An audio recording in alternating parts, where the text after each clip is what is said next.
first time we roll cameras, called action, and we see this car spin out and do like a drift that you would see in like a Fast and the Furious movie, and we're taking off, I started weeping because I'm like, I cannot believe I'm doing this. This is so awesome.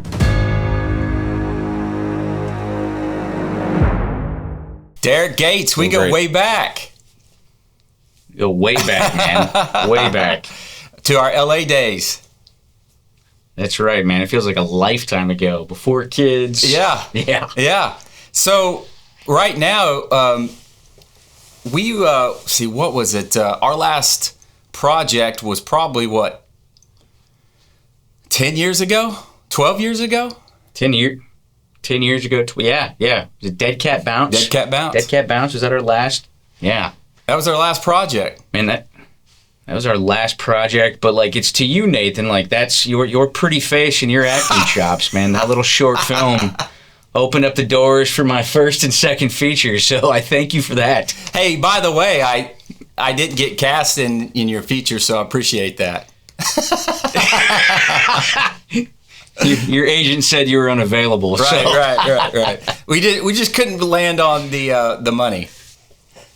No, that's what it was. I'm kidding, man. So, Daric, so we'll start off a little bit. Like, what brought you to LA? You know, back in the day, when did you land there? Yeah, man. Like, just to start off, like as a kid, I was obsessed with filmmaking. Like, my grandpa showed me the movie Jaws when I was 4 years old, and just became obsessed. And I just remember asking him lots of questions, like, how did they do that? How did they, like, it wasn't so much scary as I was fascinated, right. Like, how did they make the shark jump out of the water and all that? And, like, I remember, like, my parents bought this old JCPenney's VHS camera. I used to just run around the neighborhood making little movies with my friends. And it was just like a lifelong dream, man. Like, I wanted to go out to LA, wanted to conquer Hollywood, be the next Spielberg. That was the lie that I bought into anyways.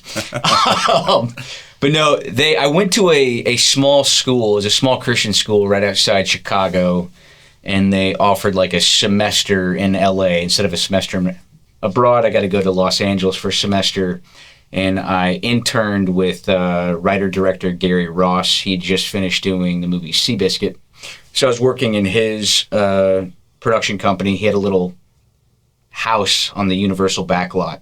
And I took that because his office was right next to DreamWorks. And I'm like, oh, I'm going to go meet Spielberg. I'm going to go bump shoulders. And like, Spielberg was in Canada shooting The Terminal the whole time I was there. But wow. I got to be right there on the Universal lot and intern with him. And then you just make it, like, that whole town is all about who you know, the connections you make. And from there started working as a production assistant on TV shows. I worked on that TV show Las Vegas. It was with James Caan, Josh Duhamel, Molly Sims, and like, to me, like, that's where I made almost every connection that led me to, you know, working with you. And that was my film school. Like, take everything you read in a book and throw it out the window once you get on a real film set. But I was able to see like how a show's run, how directors are working with actors, how they would block rehearsal. You kind of learn the dynamic of like, what's it like being around a movie star like James Caan, and how, you know, like, that was my film school, man. So I tried to be as much of a sponge as I could be. And then shortly after that show, that's when I bumped shoulders with you. And I know we made that first little Watergate conspiracy thriller, Crook, and then went right into Dead Cat Bounce, and the rest is history. Yeah, we did Crook. I read for The Good Guy, and I was like, I remember talking with you. I said, I think it was like after the last read, and I said, would it be possible, I actually read for the bad guy in here, the antagonist. Would you mind if I do a quick read? And then you end up casting me in that role. I enjoyed playing that character. That was a lot of fun.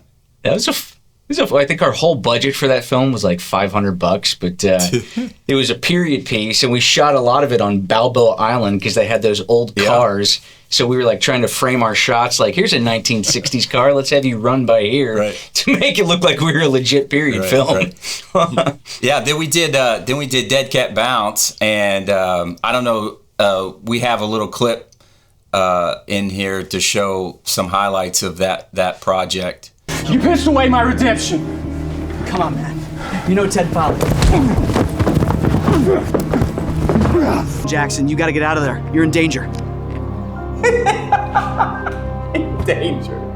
In danger of what? So like Dead Cat Bounce was kind of like the first time working with the Red had just come out. Yep. And it was like The Red one? Yeah, it was the Red one, like the first version of the Red. Yeah. And it was my first time working with like prime lenses where you're not like just on a zoom lens. Like you have to, if I want to go to a close up, I have to put an 85, like it was such a like long. I remember our first day of shooting, and we're so used to shooting. I think we shot on the HVX and the Panasonic, the first 24 frame DV camera, and it's like, we could breeze through this project, and it's like, no, it's a process when you're changing lenses and like extensive lighting setups. And the DP's, he's been my best friend since high school. We've been making movies together since high school, and we both kind of had a welcome to filmmaking moment when we're on set. And it's like, we're 3 hours over, and that camera has a reputation of really, being a boot camp for filmmakers coming from that E&G world, and that DSLR world. The Red One, that was a groundbreaking camera. Technically, it was kind of the first case study of can we make movies without film? And how is it going to look? And it was so clunky. I mean, you couldn't even, if you had to have the shark fin on the back with 2 batteries, because if you power that camera down, take lunch. Oh, yeah. Take the day. Absolutely. Just got to reboot. So, I remember that being a very temperamental camera, but also some great images came out of that camera, especially the MX sensor later on. Dude, beautiful camera. Yeah, beautiful camera. So, Daric, so we go from Dead Cat Bounce, and then you do a couple more projects, and then the one I really enjoyed seeing a trailer. It made me so excited that you didn't cast me in that movie, but was Realms. Do you ever get that feeling that something bad is about to happen? Everybody listen up! Hands up and get down on the floor! Don't move! Put the car in gear and drive. Yeah, I'm doing it! How about that? Okay, I'm doing it! Okay! This wasn't part of the plan. Oh yeah? What was the plan? Can you talk a little bit about that? Yeah, man. Realms was, it kind of came. So I had a mentor. He produced a handful of films, and he called me up out of the blue, and he's like, "Hey, I've got a friend who's producing a feature film in Thailand, and the director that they had just got sick and had to step out. Would you be interested?" And I went and met with the producer, and long story short, it was this psychological thriller that took place in Bangkok, and we got to go there for 2 months. And the script is okay, no script's perfect, but it was there were things that doing a car chase and blowing up stuff, and it felt like, hey, you can improve your craft, you can learn. You can go out and you're going out to make a movie and getting paid to do it. And it was an opportunity that was it was awesome experience. And that was it felt like the next step up. We did Dead Cat Bounce, and then I did a feature film for it was $100,000 and change, very small movie. And then this one definitely took a step up budget wise, and the toys that we had and the crew that we had, and it was. The tricky thing about Realms, I was working with a Thai crew, and the Thai people are fantastic to work with. Some of the nicest people, they care about their craft, just masters to work with. Absolutely love working with Thai crew. And the DP that I worked with, most of that crew did not speak English, so our first AD was kind of like an interpreter. So it added an extra step to the process. So that was a challenge all throughout prep. Figuring out how to navigate prepping with the crew that doesn't understand you.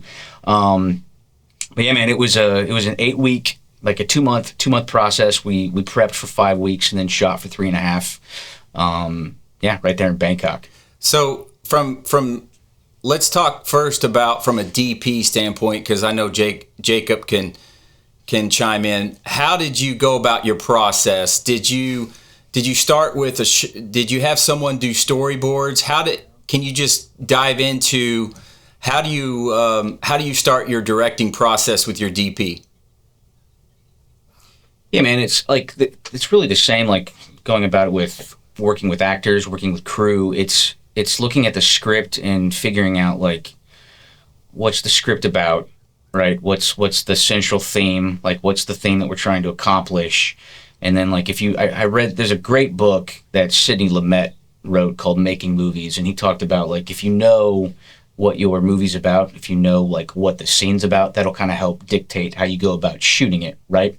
And so really it was sitting down through an interpreter talking about each scene, and there's like a spine, like the core of the whole movie, and like we wrote this theme down on this big chalkboard that I had in my office over there, and we kind of looked at each scene through the lens of that main theme, and then from there it was picking out like mood board, the kind of like the look, style. Like there's a lot of like visual references that I pulled, especially working with someone who doesn't understand English. Like the visual became our best friend in regards to communicating like what we wanted the film to look like. And then from there, man, it's like, you're doing the same thing. You're going out, you're tech scouting, you're going to the locations, you're talking about how I'm going to shoot the scene. We went through the script and we tried to shot list almost every scene. And then like there were some big action sequences that we got to do. There was this car chase where 2 American bank robbers knock off a bank and they take these 2 people hostage with them. And so that leads to a car chase.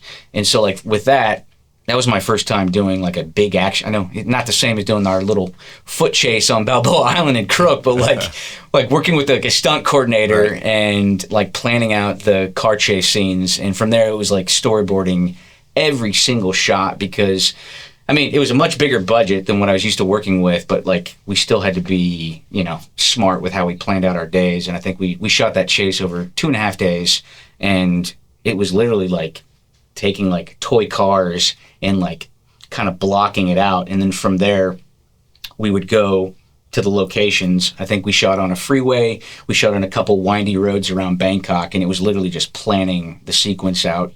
And we had our little toy cars that we would take, and like, I want the car to do this, and I would show the stunt coordinator, and then the stunt coordinator would have his stunt drivers. And so we were on this big process trailer, and we're just going, like, we had the storyboards with us, and we would just go shot by shot, and he would communicate to his stunt drivers, and we'd plan out the sequence, and just spent 2.5 days capturing it. That's really cool. I wanted to ask you, so did the script dictate Thailand, or did Thailand dictate the script? Thailand it was a Thai crew, Thai production company, and the financiers were in Thailand. And then they also had a couple of Thai stars over there, and that like kind of justified the financing. They got a theatrical release and distribution in Asia based on the Thai stars that we had attached. And then we also cast 2 Americans that we brought with us over there. So that's really cool. I guess being filming overseas, in another country, I mean, that had to be quite an experience. Like you said, there was kind of that language barrier, that breakdown with the crew at first. You have to kind of find a way to communicate, and they're professionals, so they know how to run a movie set, and you're a professional and you do too. Do you notice there was a lot of overlap, especially in the technical department, when you were deciding on, because you shot everything on Red 1, correct? Mm-hmm. Was it or Red Epic? Red Epic. We shot on Red Epic. Yeah, the Red Epic. I think I remember the behind the scenes, you could see a lot of the Red Epic in there. That's right. And so with that, I mean, was that camera package already there? Did you bring that from the States? And I guess maybe from a technical perspective, how did this work out with that crew? Were you on was it like NTSC versus PAL? Were you on like a different megahertz or anything like that? What are some of those differences? Was it 25 versus 24? I know those are small things, but I guess if I was thinking about shooting overseas, that would be some of the things that I'd be wondering about. Yeah, the time that we did this movie, it was right around the time that they did like Hangover 2 that shot over in Bangkok. There was a James Bond film that shot over there. It was one of the ones with Daniel Craig. And what we learned was they have like 2 different crews. How they divide them up, I have no idea. but like they have what's called a crew for the Western people, like from the States that come over there and make movies. And so they're used to working with Americans, and like, I mean, we shot it 23.98, no difference. But like the crew that we got, you know, they came from like The Hangover and the James, like our Steadicam guy was on the James. I felt unworthy to be working with the Steadicam guy from the James Bond movie. Cool. And here he is doing our film. But that's really cool. They were awesome. And they kind of have like their rental house, their version of Panavision, if you will. So we didn't bring any equipment with us. They've got quite an awesome setup. And I mean, it felt like just like working with any crew that I worked with in LA, like it's like they're filmmakers that care about their craft and highly professional, if not more professional. The grip crew, it was almost double, like, you know, you might have 6 to 8 grips on a film, like they had like 12, 14 grips. And we were shooting out in like a lot of sequences, we're out in like the jungle, as like the story is, the 2 Americans rob a bank, and that leads to a car chase. They escape the police. The hostages try to escape, and that leads to a car crash. And they get abandoned in a jungle, and they take refuge in this creepy house, and things start to go awry, if you will. But we're shooting out in the jungle, and like, you know, the grips are out there lighting and hazing it up, and then all of a sudden, like, they would climb up the trees and hang out in the trees until we call cut, and they'd shimmy back down. Fascinating. It was fascinating to watch, but like, but true masters of their craft, man. Like, probably some of my favorite crew I've ever worked with. So I bet that was exciting. Were there any awesome workarounds that you had? Was there a language barrier? Did you have interpreters on set? Yeah, the first AD spoke English, and he was kind of my interpreter, and then a couple of the Thai actors that they cast spoke English, and then like one of the producers, like, yeah, there were people that spoke English, but like the DP didn't speak English, so we would always have to communicate. There's a story where there's a scene in the house where one of the hostages is trying to escape, and she's like backed up against the wall, and hands bust through the wall to grab her, and I was trying to explain it to the production designer, like how we were going to design the wall, and I was trying to explain the gag. And I pulled up a reference from Jurassic Park. There's that scene where Laura Dern's backed up against the wall and the raptor lunges through the wall, and like that was the closest visual I could show. And so I show up to work the next day, and they had dinosaur test written, and I'm like, they thought I wanted to add a dinosaur to the scene. I'm like, no. So like, there's a little bit, like, it taught me that I need to communicate better, like, but you know, that just little small stuff like that. Yeah.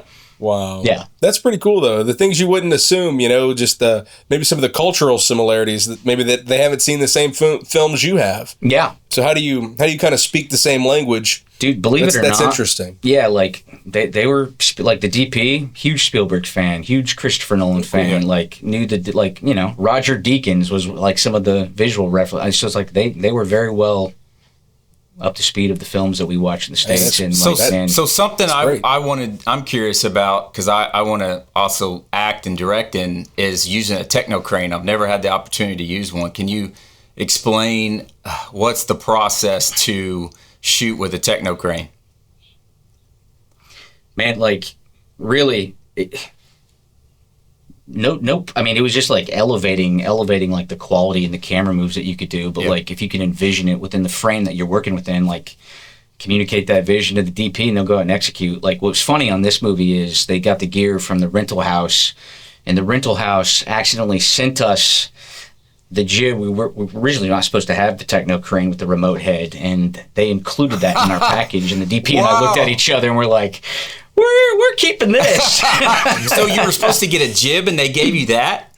Yeah. Wow. Yeah, it was quite an awesome mistake that benefited us. But that's massive. Yeah, man. Like the coolest thing was like that whole project was awesome, and I learned so much as a filmmaker. Like, there's so much that I wish I would have learned. Like, I learned after the fact that I wish I could go back and like. But you know, that's why we make movies. We learn from our mistakes and keep making them, right? But that sequence where we were doing the car chase and like blocking it out, and we had this vehicle. It had like the the director could sit down below, and you had like a station of monitors with like 5 or 6 cameras rolling, and on top of the vehicle we had the crane with the remote head sticking out, and then we had 2 cameras down below with me getting low angle, and then there was another stationary camera locked off up at the top.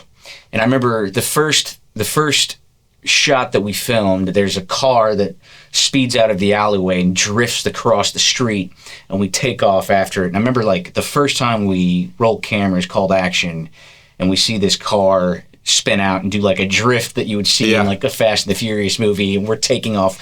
I started weeping because I'm like, I cannot believe I'm doing this. This is so awesome. That's awesome. It was really it cool. was a definitely pinch me moment. And then we had a motorcycle. They got one of those motorcycles where you could rig a camera, and he was like speeding through the cars, and I'm just like, I cannot believe we get to do this.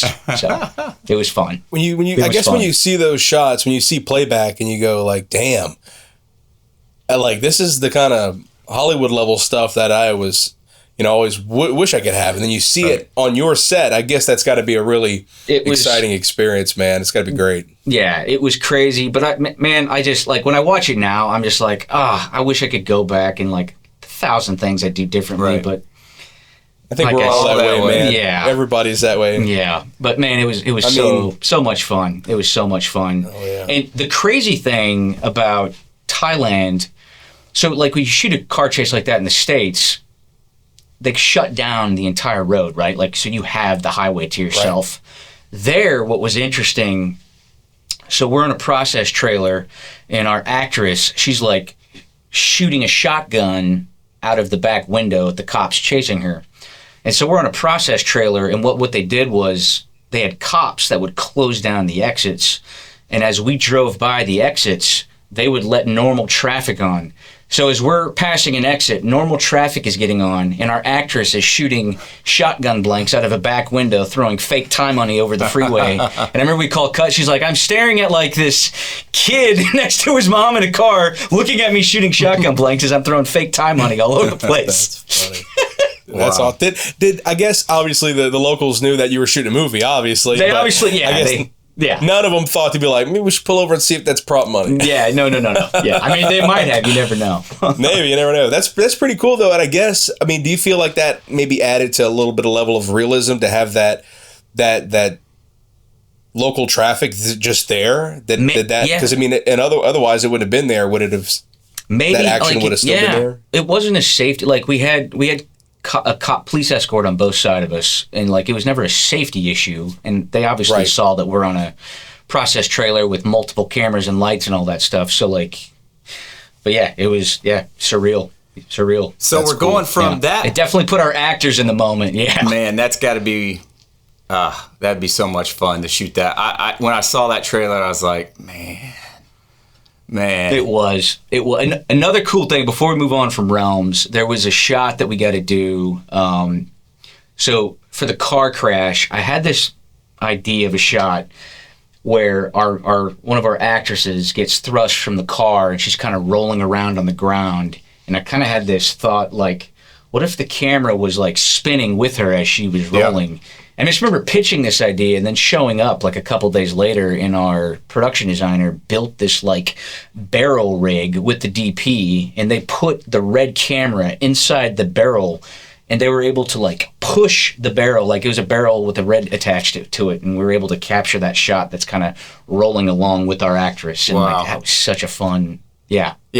That's cool. I saw that clip, and the guy throwing the leaves at her. Yeah, that's so great. Like, that's the small details that really make it magical, right? No, we never had that luxury in our short films, Nathan. I know. Come on, where was the barrel rolls? Hey, so we go from Realms, and then now you're in Nashville.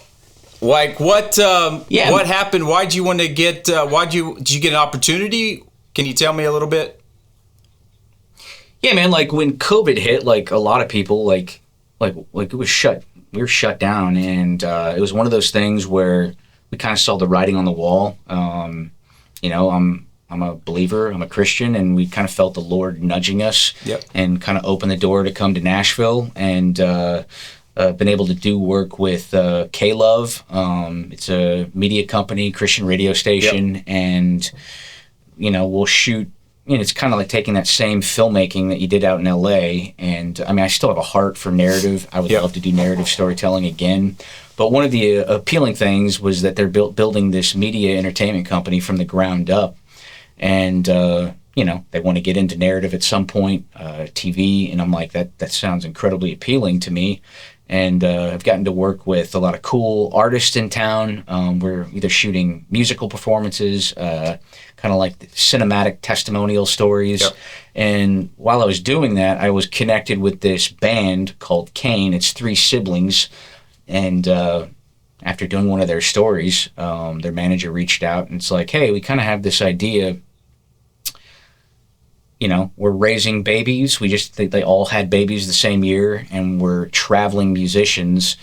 Would you want to come out on the road and like shoot this 5-minute little mini episode that we might throw up on YouTube? And so we went out with them for a weekend and got to experience the touring life, and then took that footage, not thinking anything would come of it, and put together like a little 90-second trailer. And then a couple months later, I got a call from their managers like, hey, TBN, would you be interested in doing a television show about them? And so we were able to develop this like 6-episode docu-series that follows them around, and we get to see them be musicians, be parents, and it was like, I never thought I would do docu-series, but like, to me, filmmaking's filmmaking, storytelling is storytelling, and so like it's, taking that and using it in this new medium, and like, it's different, like, cause when you're used to shooting narrative, it's like, all right, let's reset, let's go again. Now we're going to turn around and get this coverage. When you're doing docuseries, it's like, no, you have to plan how to get those moments and like anticipate and like, and not be as like tedious with the lighting. Yep. Like my cinematographer that I've worked with for outside of the Realms movie, my best friend who's shot all my movies except for Realms, I brought him onto this, and it was like figuring out like, how are we shooting docuseries coming from that narrative world? And it was like, he still struggled with it because he wants to like, tweak and finesse the lighting so it's perfect. And in the docu world, they're not waiting around for you to get your shot right. Nope. See, my background from like a camera work background, I started off, my dad was an E&G guy. Okay. He was out in Los Angeles. Remember Totally Hidden Video, Candid Camera, Sightings, all those shows. He was the guy shooting those. So he was like behind the two-way mirror when they were pranking the celebrities and stuff. And so I was raised by an operator who was like, always ready to get the shot. Always be ready. And so when I went into the cinema world and the more refined filmmaking world, it was kind of a culture shock because I was like, damn, you guys are slow. Like, pick it up. And it's like, it was just normal film pace. Everybody was hustling, but it felt slow to me. And then so as I kind of got used to that, it was weird. I kind of had the opposite, transition where I went from having to shoot fast, make it look as good as you can, but hurry, to having to learn to slow down a little bit. And then, every now and then I get a taste of that docu-series world, that run and gun, and it kind of reignites a little bit of a fire, but it also makes me feel conflicted sometimes because you want things to be the best you can have them. You want it to do the best you can because it's a reflection of your work. And I feel like absolutely that saying, and I guess it's still true, you're only as good as your last project. It's kind of like, if your project you're doing today is, you feel like, damn, I wish I could do a little better. Even if you got one tomorrow, you still want it to be the best you can. And sometimes it's hard to fight that. Absolutely, man. All right, so you go from doing your 6-episode docuseries, right, for Chasing Kane. Yep. And then and then what happens next? I think you win a little award, right? You can go ahead and brag about yourself. It's okay. Jacob and I do it all the time. No, it was a like small little show. Like TBN picked it up, and our budget was still incredibly small, so we had to plan it out almost as if we're like shooting a feature, like 12 production days, and like we kind of had an idea what the story arcs were gonna be. Like they were this band that was building towards becoming a headline band, so we kind of knew what the series arc was, and then it's just like, we're in the moment crafting it out, like what's going to help us get to that arc, if you will. And so they say everything's soft scripted. Yeah. right. Loosely. No. Loosely. Yeah. No, everything you see actually happened. No. But no, we were able to, like, we got nominated for a Kayla Fan Award, and then what was really cool is we got nominated for a Dove Award, and just to be nominated was awesome. Never thought we would win anything. And you guys know the TV show The Chosen. They kind of had a documentary about their show with Jonathan Rumi that came out. So it was like, oh man, we're up against that show. There's no way we're winning. So they won the Kayla Fan Award, but we were able to win Television Series of the Year at the Dove Awards, which was awesome. I'm still in shock, but no, team effort. Thank you. Yeah, and I guess that's awesome. I guess I thought to myself, well, since Daric is shooting movies, he's winning awards. I said the only way I can work with him is maybe I'm gonna have to write a movie with him. I said I have to cast myself, man. Right? That's right. So we're currently working on a project called Bluebird. You want to talk a litof bit about that? Yeah, man. Like, I think being infused in the Nashville culture, like there's kind of the same thing we saw in LA. There's this starving artist mentality where LA, all the baristas and waiters are probably actors, aspiring filmmakers. Mm-hmm. Here, everyone's like an aspiring songwriter. Right. Every artist has a story. And I think there's things that Nathan and I have both gone through, ups, downs, the grind, chasing your dream, chasing what you're passionate about, and kind of had this idea of like, implementing that into a story about, struggling songwriter who's trying to find a second chance in life, redemption, reconciliation, all the things that you and I can both relate to. And so right now we're in the process of developing that story and working on the script and, themes that we're both passionate about and can relate to. Mm-hmm. And we'll see what happens. Yep. I've got a question, and this is for both of you guys, really. Yeah. So, for filmmakers out there who are outside looking into this, and they see, okay, wow, here's a director who's produced, directed a lot of feature films and movies, and Nathan, same with you, and in the acting world and directing as well. But you outside looking in, you hear somebody drop something, like, oh yeah, we're working on this other movie, it's in production. Can you kind of go into a little bit of detail? What does that exactly mean when you're trying to get these gears rolling, the ball rolling to get a film like this made? Can you kind of maybe define some of the obstacles that you face when you're trying to get one of these off the ground? Dude, man, it's like, but by no means, like, even like, I was reading a story about Spielberg, who's constantly churning stuff out, and like how hard it is for him to even get like approval and greenlit on a project. And you don't think that's the case for someone who's been doing it for years, like him. Dude, we're nothing. Like no one cares about our films. It's a grind, man. Though, like it's like you can have a great script and it'll never see the light of day. You can have an awful script and financiers will fund it, and like. Dude, it's such a grind. It's like, it's luck. It's all about who you know. But I do feel like there's something about like being resilient. Like at some point, some kind of door is going to open up. Like with me personally, like I wish the doors would have opened a little bit later, where I feel like I know so much more from like directing standpoint, working with actors, working with crew, that I would love to like get another opportunity to do narrative again. Because the opportunities I did have, like, I think I was so consumed with being a director that I didn't put a lot of focus on the craft, right? And so, like, to me, that's a lesson that I've learned, like, through failure, like, still got to do those things, but, like, at the time, I'm like, this is going to open up my career, and this is, and good things have come from that, but at the same time, like, here I am, like I'm in Nashville, I'm outside of LA, and like, how do you roll with those punches? It didn't really pan out how I thought it would be. It doesn't mean that it's over. It doesn't mean that door is permanently closed. But to answer your question, man, like Nathan and I, like both kind of can relate to that, right? Like we both have had things that have shook us, and both have things that like we've learned from, we've grown from, but we're still passionate about our craft. And so like it's find people that you can collaborate with, find people that you can you know, that have your back, that you have their back, and that you're able to like sit down, break bread. We care about a project. Let's try to develop something that we're both excited about. See what comes of it, man. And like, dude, luck is so much of it's luck.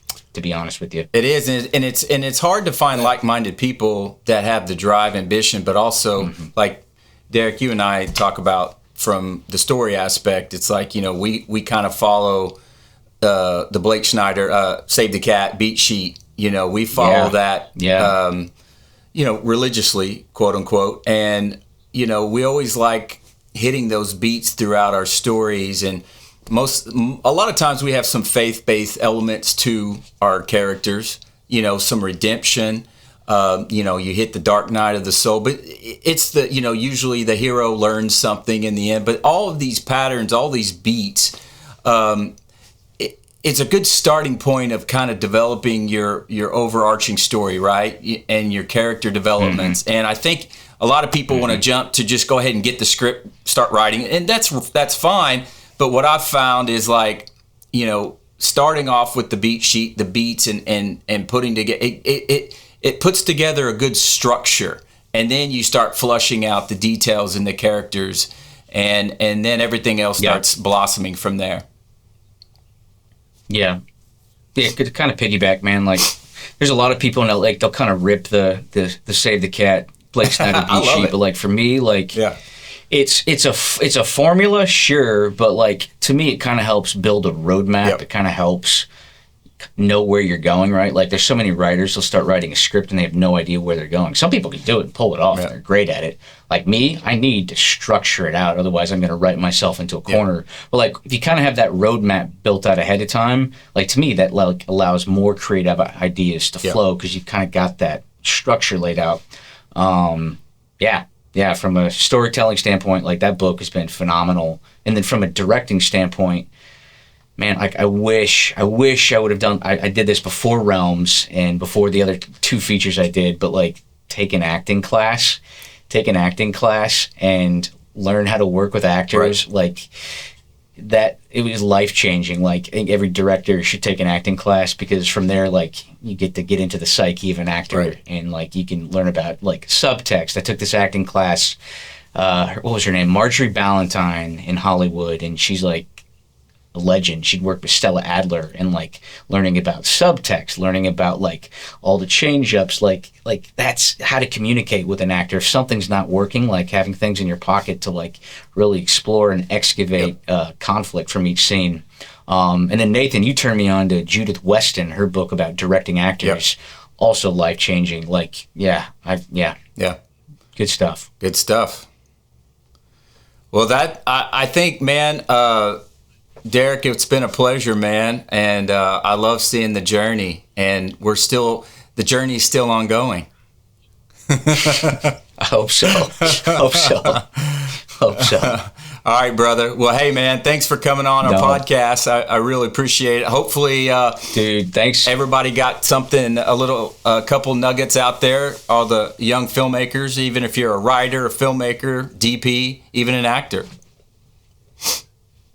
No, thank you guys. Really appreciate it. Been awesome talking. It's nice meeting you as well. Oh, yeah, you too. Yeah, it was great having you, and I really appreciate, you know, hearing your story and overcoming challenges and stuff. It's going to be beneficial to everybody watching. It's going to be great. But it's great to have you, man. Thank you. Awesome.